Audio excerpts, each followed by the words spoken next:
Alrighty, so my name is Josh Mallory. I'm going to be presenting on developing a pragmatic approach to hockey analysis and decision making. Just before I get into it, I just wanted to take a moment to thank Ryan Stacey and the Hockey Minds podcast for putting on this conference. I think it's a great idea.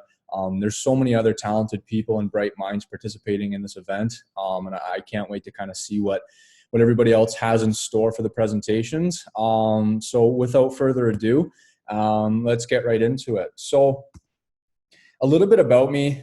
So previously, I was a video analyst at Stathletes from 2017 to 2019. I also served as the general manager of the Brock University women's hockey team in my fourth year of university of my undergrad degree in 2018-19. And then obviously I have a bachelor degree in sport management from Brock University, graduated in 2019. Currently, I'm a Master of Applied Health Sciences candidate in sport management at Brock University. Planned graduation timeline around end of summer, early fall. I'm also currently the assistant coach and director of analytics with the Brock University women's hockey team. I stepped into that role after my internship finished in my fourth year. I'm also the owner and creator of Mallory's Playbook, my own hockey newsletter that I started last summer. As of recording this, I'm closing in on 400 email subscribers, so the growth there has been awesome to see. I'm also a video and crossover scout at McKean's Hockey, covering and scouting, providing draft profiles on 2021 draft eligible prospects. And I'm also a contributor to hockeytraining.com, writing on-ice performance-related articles. So that's kind of where I'm at right now. So without further ado, let's get right into kind of the subject matter of my presentation.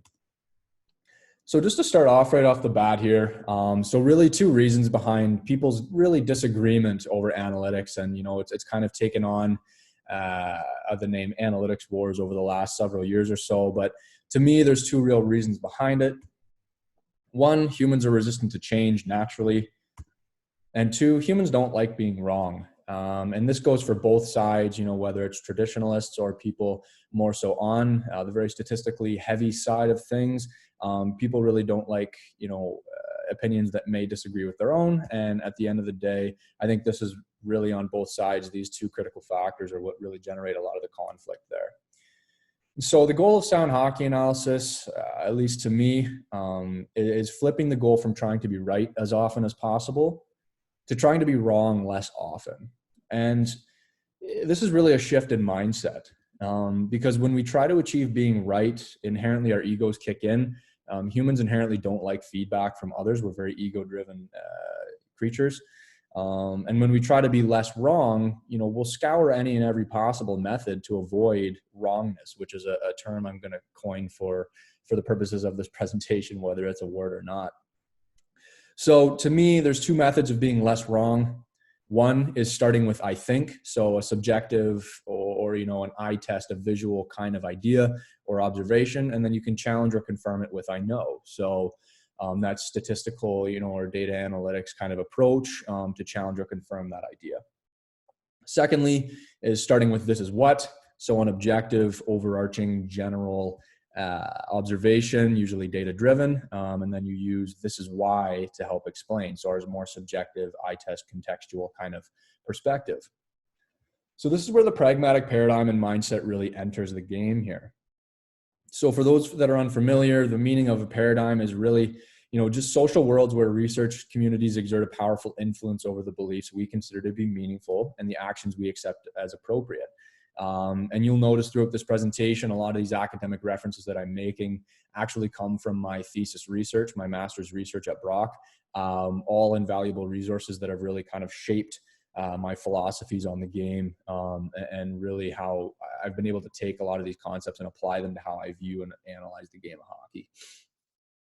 So per Sage Research Methods in 2018, a pragmatic paradigm is a worldview that focuses on what works rather than what might be considered absolutely and objectively true or real. And pragmatism really rejects the notion that the use of a single scientific method, whether qualitative or quantitative, will uncover whole truths about actual real-world problems and phenomena. So how does pragmatism relate to hockey? How does this highly academic kind of concept relate to the game? So pragmatism really focuses on what works, which is different for every organization, every level, every league. That's going to be unique for every different team. But pragmatism naturally encourages us to be less wrong rather than trying to be more right, as we'll seek out every method and resource to do so, whether it's varying opinion, varying backgrounds, a combination of on-ice assessment and use of data, et cetera, et cetera. We're going to scour every method and utilize every method at our disposal to really come to sound conclusions about the game. The academic relative to this would be mixed methods, which a lot of people in the community of academia have their own opinions on. But for our purposes for hockey, I think it's the best way to go. So the academic structure of pragmatism, and again, this is from research from my thesis here. So this is just from Morgan in 2007, Paradigms Lost and Pragmatism Regained.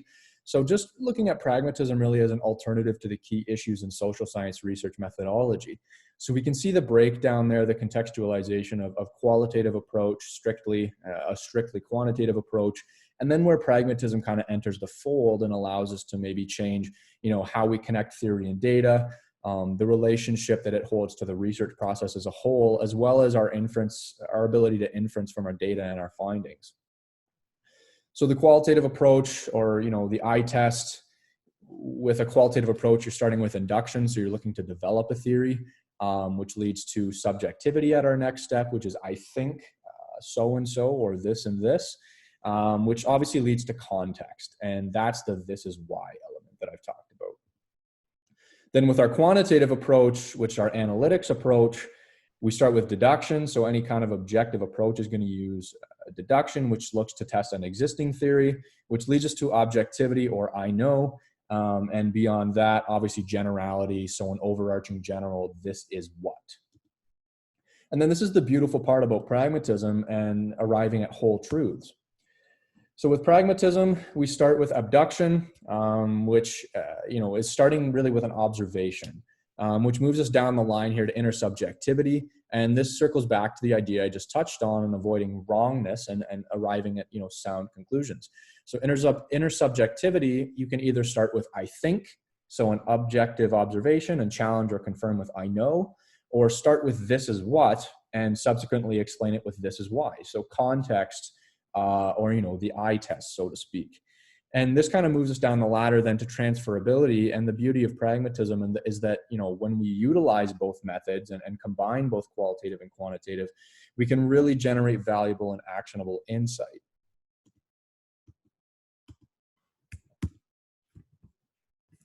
So an abductive approach to connecting theory with data. So just a little bit more background on the term and where what abductive reasoning kind of means. So it's also known as abduction, abductive inference, or retroduction. It's just a form of logical inference formulated in advance by American philosopher Charles Sanders Peirce, beginning in the last third of the 19th century. It starts with an observation or set of observations and then seeks the simplest and most likely conclusion from those observations. So really, it just reiterates my point of kind of, the mixed methods approach, and you start with an observation or a thought or a general overarching insight, and you use whatever at your disposal to most efficiently and effectively reach the most likely observation. So the practical structure now of pragmatism. So for those of you that subscribe to James Clear's newsletter, you'll be familiar with this, and this really sums up the practical structure of pragmatism quite well. So just in terms of the process, we have deciding what you want to achieve, first and foremost, that's the most important portion. And then second, trying different ways of achieving that until you find one that works for you. And then 3, doing more of what works, doing less of what doesn't. 4 is don't stop doing it until it stops working. And 5 is repeat. So obviously this is a bit of a reductive and simplistic look at it, but at the end of the day, this is really what we're trying to do with pragmatism and sound decision-making in hockey in general. So now we're going to look at applying pragmatism to Brock women's hockey. So we're starting with our abductive observation here. So when I came in as general manager, we really overhauled things and started tracking a lot more data, keeping track of a lot more statistical information that could help us kind of monitor our success and our performance as a team.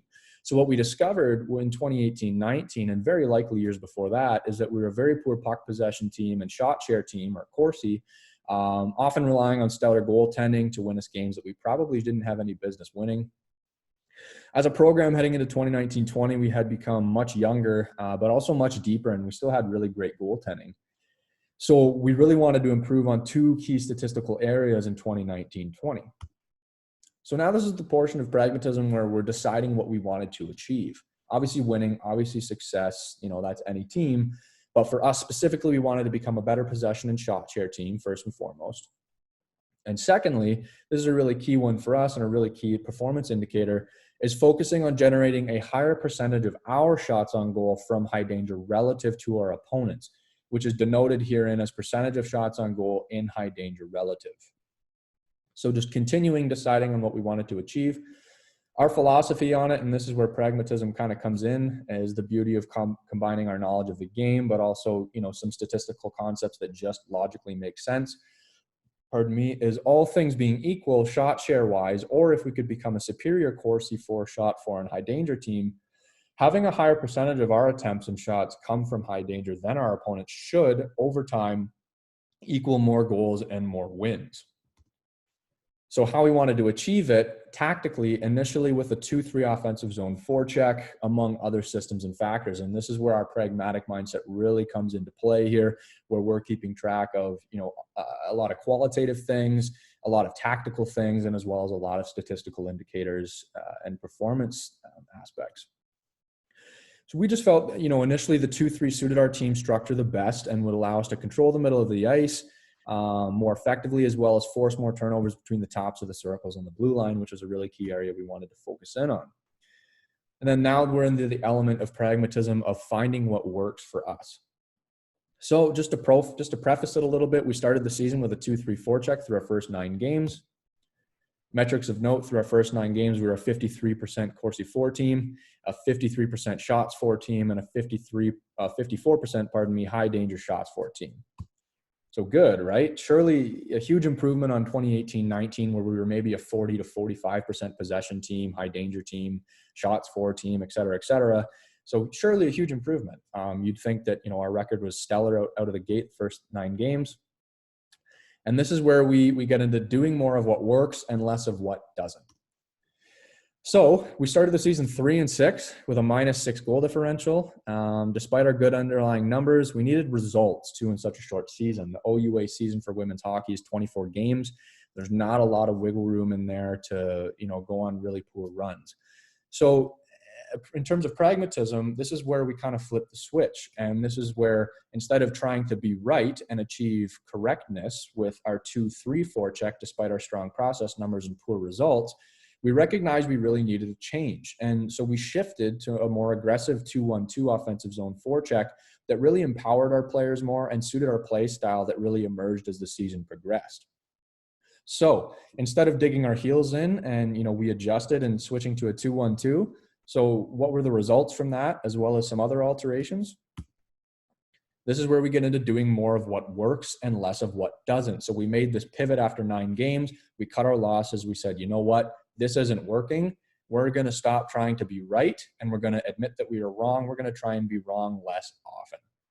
So a little bit of a jumble here, but our first 9 games with our 2-3 forecheck, we finished with 4 out of 9 games, or 44% of our games, with a negative percentage of shots on goal from high danger relative to our opponents, which led to a 3-6 record, a -6 goal differential, despite our strong underlying numbers there below.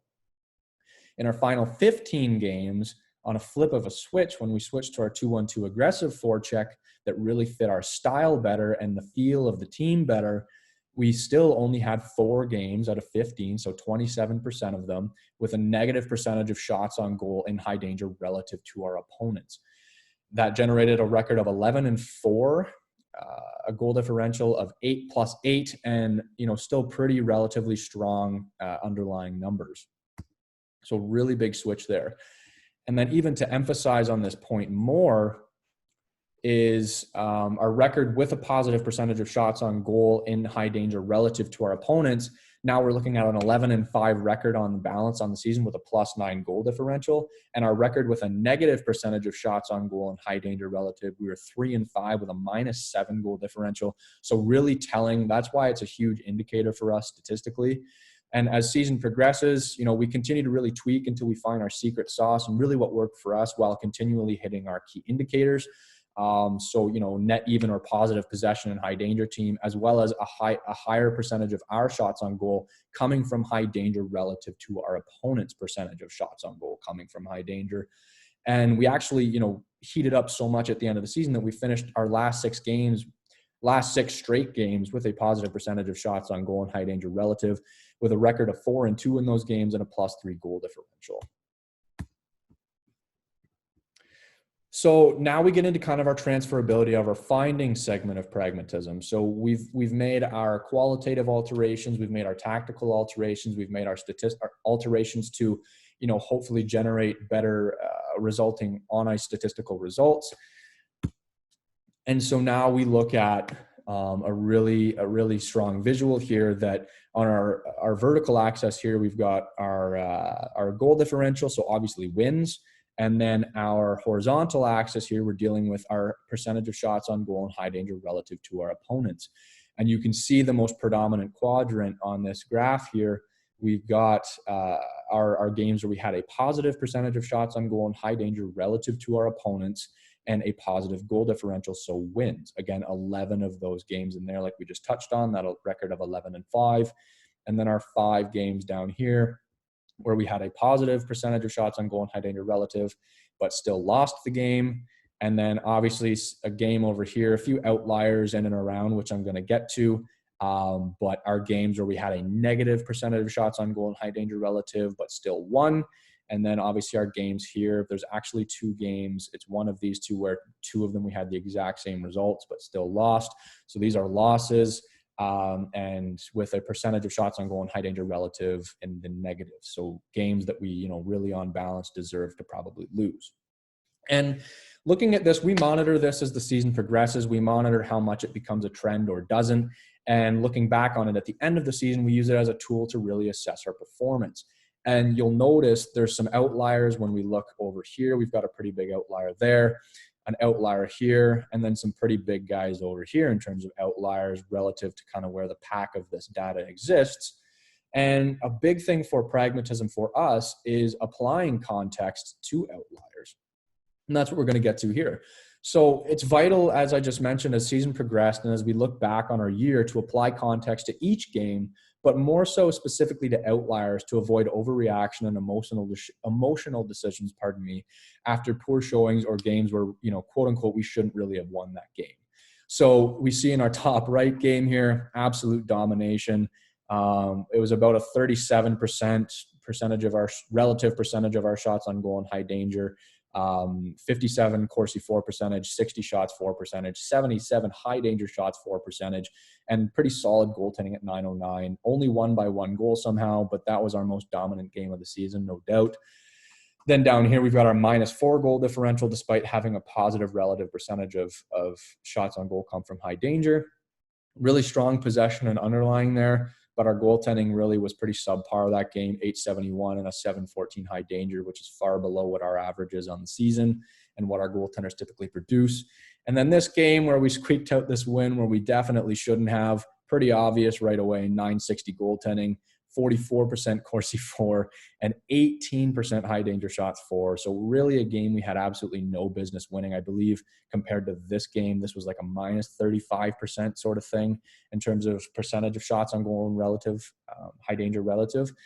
So again, goaltending bailed us out huge there. And then you can see down here, games that we definitely deserve to lose, and we did, is poor underlying numbers. This one we're kind of break even Corsi, but pretty poor high danger. This game we're poor in both, 0% shooting percentage there. We actually got shut out that game.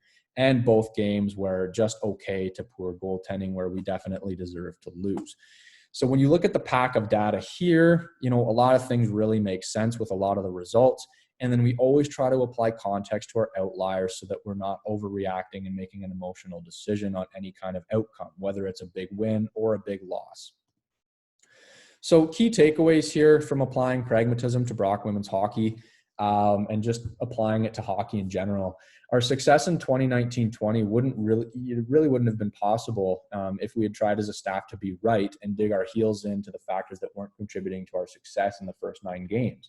because we wanted to be less wrong and pivot and, see success and results despite our strong underlying numbers, we adapted and tried multiple different ways to adjust around our key statistical indicators. And we utilize both quantitative and qualitative alterations and tactical observations and alterations to ensure that we kept our strong process and approach, but that we still achieved the results that we wanted in such a short season. And so, just continued here in terms of takeaways is really, monitoring as the season progressed through a combination of qualitative and data-driven indicators really allowed us to make more informed decisions and adjustments game by game and week by week. So we weren't just utilizing qualitative and getting stuck in our ways, maybe, coming up with storylines in our head that simply weren't true and the data didn't support. And vice versa is, just focusing on the outcome of the data and not looking back through our video and not utilizing, some really key qualitative aspects that we utilize to assess performance and are critical in a team environment. So as season progressed, and this is the key component of pragmatism right here, we did more of what worked as we tweaked and found what worked and less of what didn't, which again was unique to us that season. It's going to be unique to every team every season. But that's just a really big factor for us in keeping that mindset as the season progresses. So developing a pragmatic mindset and approach, is, a really key portion of that is, this also comes from my research with my master's, is the German term, and I apologize if I'm butchering the pronunciation, but Verstehen, and it really means just meaningful understanding. So the concept of putting yourself in the shoes of others to really develop kind of meaningful understanding and see things from their perspective and understand them better. And I find that, with Brock women's hockey and myself, we have such a strong belief in this term and in this kind of approach. And this is really how you develop a pragmatic mindset. You see things from both perspectives, you're empathetic to things from both perspectives, and you keep more things in mind. It really helps you solve more real world problems. And the key thing with Verstehen and developing a pragmatic mindset is that it really creates the opportunity for more, open conversation as well as dissenting opinions. And that regards, hockey-related decisions that are, pretty important and critical to performance and over a season and game to game, week by week. It also, healthy disagreement and open conversation, that's what it generates, rather than kind of ego-driven disagreement and stubbornness of trying to be right. So it really just encourages, what I kind of touched on earlier of trying to be less wrong and exploring all avenues to do that and, developing that meaningful understanding versus trying to be right, digging in, using your ego as kind of a fallback and refusing to be wrong on something. And you could see at that pivot point of the season when we admitted that we were wrong with our tactical approach and a couple other things, that as soon as we made those adjustments, that's when things really took off for our season. And I think that that's just a really critical component on it. And that's pretty much it for me for the presentation. This is a philosophy that's really near and dear to me, as well as us at Brock Women's Hockey and our coaching staff. And, I hope that I've been able to teach you something and hopefully you've learned something. And again, thank you to Ryan. And thank you to the Hockey Minds podcast. This is such a great idea. And I'm really excited to see kind of this meeting of the minds and what everybody else can really develop and come up with here. So yeah, thank you very much. I hope that everybody really enjoyed this. And stay safe, get vaccinated, and hopefully we can be back to normal here with things soon.